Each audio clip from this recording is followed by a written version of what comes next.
Welcome दोस्तों, आपका मेरे YouTube channel A to Z info पर। दोस्तों, आज मैं कुछ इन्वायरमेंटल स्टडीज़ के इम्पोर्टेंट क्वेश्चंस लेके आपके बीच हाजिर हूँ और इस तरह के क्वेश्चंस आपको नेक्स्ट कमिंग सीटेट या अदर कॉम्पिटिटिव एग्ज़ाम्स या हर वो एग्ज़ाम जहाँ पे AVS के क्वेश्चंस आते हैं, ये क्वेश्चंस आपको वहाँ मदद करेंगे। तो चलिए क्वेश्चन की तरफ चलते हैं। जो आज का मेरा फर्स्ट क्वेश्चन है वो है, what percentage of land area should remain covered by forest to maintain ecological balance. कह रहा है कि ज़मीन या भूमि का कितना प्रतिशत जंगल से ढका रहना चाहिए जिससे पारिस्थितिक संतुलन बनाए रखने में आसानी हो, इकोलॉजिकल बैलेंस बनाए रखने में आसानी हो। आपके ऑप्शंस जो हैं 5%, बी 10% और सी 33%, डी नन ऑफ दीज। तो इसका जो राइट ऑप्शन है 33%। 33% एरिया जो है फॉरेस्ट से कवर होना चाहिए ताकि इकोलॉजिकल बैलेंस बनाने में आसानी हो। नेक्स्ट देखते हैं 2 नंबर। The concept that species have changed over long period of time is known as. कह रहा है कि स्पेसीज़ प्रजातियों का जो कॉन्सेप्ट था वो एक लंबे समय से उसमें चेंजिंग आ गई है, तो उसको अब किस नाम से जाना जाता है। आपके ऑप्शंस ए में एम्ब्रियोलॉजी, बी इकोलॉजी, सी स्पैटनियस जनरेशन, डी ऑर्गेनिक इवेल्यूएशन। तो 2 का जो राइट ऑप्शन है वो आपका है ऑर्गेनिक इवेल्यूएशन। अब स्पेसीज़ को ऑर्गेनिक इवेल्यूएशन के नाम से भी जाना जाता है, तो ये भी आपका क्वेश्चन आ सकता है कि स्पेसीज़ को अब किस नाम से जाना जाता है, तो वो ऑप्शन होगा ऑर्गेनिक इवेल्यूएशन। 3 नंबर देखते हैं।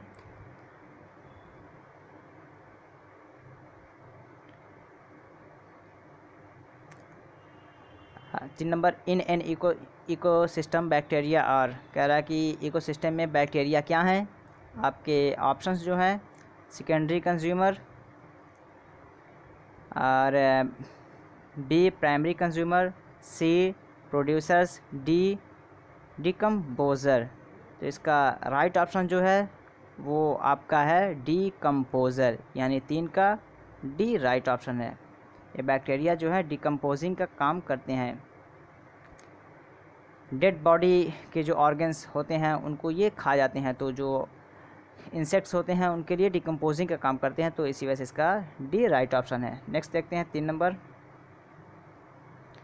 ओजोन लेयर एग्जिस्ट्स इन। कह रहा है कि ओजोन लेयर जो लेयर्स हैं वो किस में हैं। आपके ऑप्शंस मेसोस्फेयर, बी इग्नोस्फेयर, सी स्ट्रेटोस्फेयर, डी ट्रोपोस्फेयर।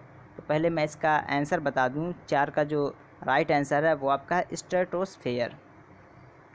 आपका ओजोन लेयर जो है वो स्ट्रेटोस्फेयर में। इसको आप ऐसे याद कर सकते हैं जैसा कि इटमोस्ट का एक आप बना लीजिए,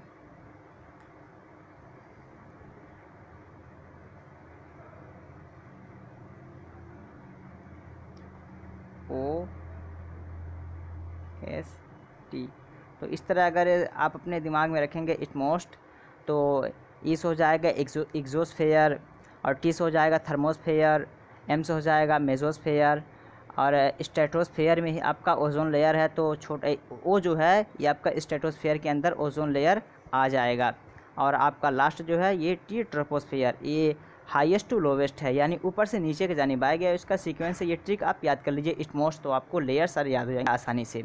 चलिए नेक्स्ट क्वेश्चन देखते हैं। और आपका जो प्लेन होता है मोस्टली इसी में फ्लाई करता है, इसलिए कि यहाँ पे कंफर्ट होता है प्लेन को फ्लाई करने में। 5 नंबर देखते हैं। Phytoplanktons are the members of. कह रहा है कि फाइटोप्लैंक्टन्स ये किसके मेंबर्स हैं। आपके ऑप्शंस ए में desert ecosystem, B forest ecosystem, C grassland ecosystem, और डी एक्वाटिक इकोसिस्टम। तो 5 का जो राइट ऑप्शन है वो आपका एक्वाटिक इकोसिस्टम। फाइटोप्लैंक्टस का रिलेशन हम यूँ कह सकते हैं कि इसका वाटरिंग या वेट लैंड एरिया से इसका रिलेशन है। 6 नंबर देखते हैं। Human being can hear range of sound frequency between. कह रहा है कि ये एक मनुष्य है वो कितना प्रतिशत या कितनी आवाज़ हर्ट के अकॉर्डिंग सुन सकता है। तो आपके ऑप्शंस हैं 10 से लेके 1000 हर्ट्ज़, और बी है 20 से लेके 20,000 हर्ट्ज़, और सी है 1 से लेके 100 हर्ट्ज़, और डी है 1 से लेके 7 हर्ट्ज़। तो 6 का जो राइट ऑप्शन है वो आपका है बी, यानी मैक्सिमम एक इंसान 20 से लेके 20,000 हर्ट्ज़ तक वॉइस को पेशेंस कर सकता है या सुन सकता है। 7 नंबर देखते हैं। First international conference on environment held on, कह रहा है कि एनवायरनमेंट से रिलेशन फर्स्ट इंटरनेशनल कॉन्फ्रेंस कब हुआ था, ये सम्मेलन इसका किस तारीख को आयोजित हुआ था। आपके ऑप्शंस ए में मार्च 1970, बी मार्च 1968, और सी जून 1972, डी जून 1970। तो 7 का जो राइट ऑप्शन है वो आपका है सी। ये सी इसका राइट ऑप्शन है कि 1972 में इसका मीटिंग जो हुई थी वहाँ पे मुनाकिद हुई थी, या फिक्स हुआ था कि एक मीटिंग हुई थी जिसमें यूएनओ की तरफ से ये मीटिंग होने में स्टॉकहोम कॉन्फ्रेंस के नाम से इसे हम जानते हैं 1972 में हुआ था, जिसमें 5 जून को वर्ल्ड एनवायरनमेंट डे फिक्स हुआ था। लेकिन ये जो आपका इनएक्ट हुआ था, इम्प्लीमेंट हुआ था कम्प्लीटली, ये हुआ था आपका 1986 में। पास तो ये 1972 में हुआ था, लेकिन ये इनएक्ट हुआ था जिसको लोग यूज़ करने लगे या सेलिब्रेट होने लगा, ये 1986 से स्टार्ट हो गया था। चलिए नेक्स्ट देखते हैं 8 number. The environment protection act enacted on, कह रहा है कि एनवायरनमेंट प्रोटेक्शन एक्ट जो है वो कब इनैक्ट हुआ या इम्प्लीमेंट हुआ। तो आपके ऑप्शंस ए में 1986, बी 1980, सी 1978, डी 1991। अभी मैं बताया हूँ, तो इसका राइट आंसर जो आपका है 8 का वो आपका ए, यानी 1986 1986 में इसको इनैक्ट कर दिया गया था, और तभी से वर्ल्ड एनवायरनमेंट डे 5 जून को मनाया जाने लगा और मनाया जा रहा है। नेक्स्ट देखते हैं 9 नंबर। Which one of the following are non renewable resources, कह रहा है कि इनमें से कौन एक है जो नॉन रिन्यूएबल रिसोर्स है, यानी जिसे फिर से ना बनाया जा सके या रिन्यू ना हो सके वो। तो आपके ऑप्शंस ए में फॉरेस्ट, और B animal, C fossil fuels, D all of these. तो इसका राइट ऑप्शन पहले मैं बता दे रहा हूँ, राइट ऑप्शन आपका है fossil fuels. Fossil fuel non renewable resource माना जाता है, क्योंकि ये डायरेक्टली नहीं बनता है, बल्कि बहुत सारे रिसोर्सेज से मिलके इसके लिए नियर अबाउट 1000 साल के आसपास में लग जाता है, तब जाके तैयार होता है। लेकिन और फिर इसको फिर से रिन्यू नहीं किया जा सकता। तो ये आपका राइट ऑप्शन हो जाएगा सी, यहाँ पे फॉसिल फ्यूल्स। फॉसिल फ्यूल्स आपका नॉन रिन्यूएबल रिसोर्सेज में से है। नेक्स्ट देखते हैं 10 नंबर। Sound become hazardous noise pollution at decibel, कह रहा है कि आवाज़ कितने डेसिबल पे पहुँचे कि वो नॉइज़ पॉल्यूशन हो जाए, ध्वनि प्रदूषण का शक्ल या उसका रूप धारण कर ले, कितने तक पहुँचने पे ऐसा होता है। आपके ऑप्शंस ए में एबो 100, बी एबो 80, सी एबो 50, और डी एबो 130। तो 10 का जो राइट ऑप्शन है वो आपका है बी।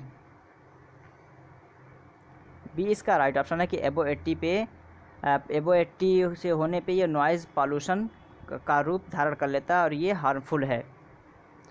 11 नंबर देखते हैं। Taj Mahal is threatened due to, कह रहा है कि ताजमहल को किस चीज़ से ख़तरा है। और ये क्वेश्चन अब क्या नाम है एग्ज़ाम्स में देखने को मिल रहे हैं कि ताजमहल को किस चीज़ से ख़तरा है, ताजमहल ख़तरे में है, उसकी वजह क्या है। आपके ऑप्शंस ए में कार्बन डाइऑक्साइड, और B sulphur dioxide, C water vapour, D carbon monoxide. तो 11 का जो राइट ऑप्शन है वो आपका सल्फ़र डाइऑक्साइड। तो ये बी आपका राइट ऑप्शन हो जाएगा। SO2 के कारण जो ताजमहल के पत्थर हैं वो ख़राब हो रहे हैं, तो सल्फ़र डाइऑक्साइड ऐसे थ्रेटेंड है आपका ताजमहल। तो बी इसका राइट ऑप्शन हो गया। नेक्स्ट देखते हैं 12 नंबर। सुपरसोनिक प्लेन्स काज, कह रहा है कि सुपरसोनिक जो प्लेन है उसकी वजह क्या है या उससे क्या प्रॉब्लम क्रिएट होता है। आपके ऑप्शंस ए में air pollution, B noise pollution, C soil pollution और डी रेडियो एक्टिव पॉल्यूशन। तो 12 का जो राइट ऑप्शन है वो आपका है नॉइज़ पॉल्यूशन। सुपरसोनिक प्लेन जो है उससे नॉइज़ पॉल्यूशन होता है, क्योंकि सुपरसोनिक प्लेन की जो स्पीड है वो साउंड से भी ज़्यादा है। जो साउंड से भी ज़्यादा है तो उससे नॉइज़ पॉल्यूशन क्रिएट होता है और इंसान के लिए बहुत ही हार्मफुल है।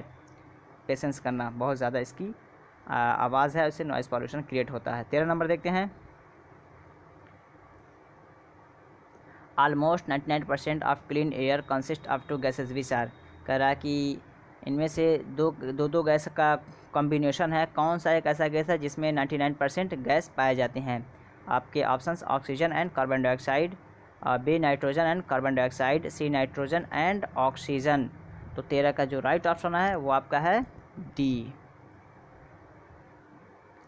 Nitrogen and oxygen. ये 99% गैस के कॉम्बिनेशन से हैं और 1% जो है वो आपका कार्बन डाइऑक्साइड से हो जाता है। तो यहाँ पे डी इसका राइट ऑप्शन है।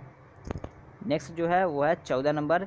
The Indian government has started conservation projects for of which of the following species.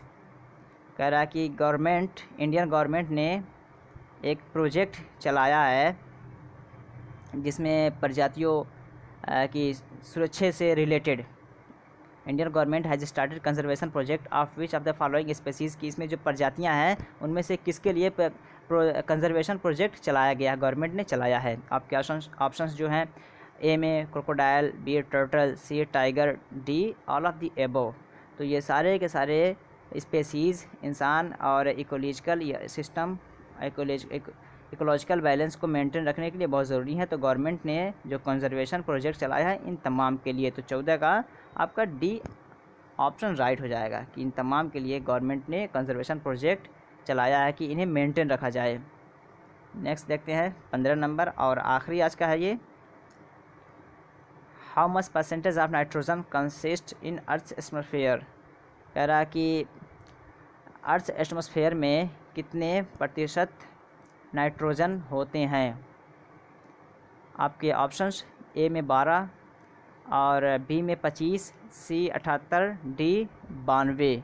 अगर आपने वीडियो सही से देखा है तो मैं कई जगह इसे बताया हूँ, इसका आंसर आप समझ गए होंगे। इसका राइट आंसर जो है वो आपका है सी, यानी 78, 78% नाइट्रोजन अर्थ एटमॉस्फेयर में पाया जाता है। तो ये सी इसका राइट ऑप्शन है। दोस्तों ये कुछ वीडियोस इन्वायरमेंटल स्टडीज़ से रिलेटेड जो आपके एग्ज़ाम्स में बहुत ही हेल्पफुल होंगे। अगर वीडियो अच्छी लगी हो लाइक, सब्सक्राइब और अपने दोस्तों को शेयर कर दीजिए और बेल आइकॉन को ज़रूर दबाएं ताकि जो भी वीडियो मैं अपलोड करूं एग्ज़ाम से रिलेटेड, सीटेट से रिलेटेड, इन्वायरमेंटल स्टडीज़ से रिलेटेड, तो उसका नोटिफिकेशन सबसे पहले आपको मिले। चलिए फिर मिलते हैं इसी तरह अच्छी वीडियोज़ के साथ, तब तक के लिए हैव अ नाइस डे।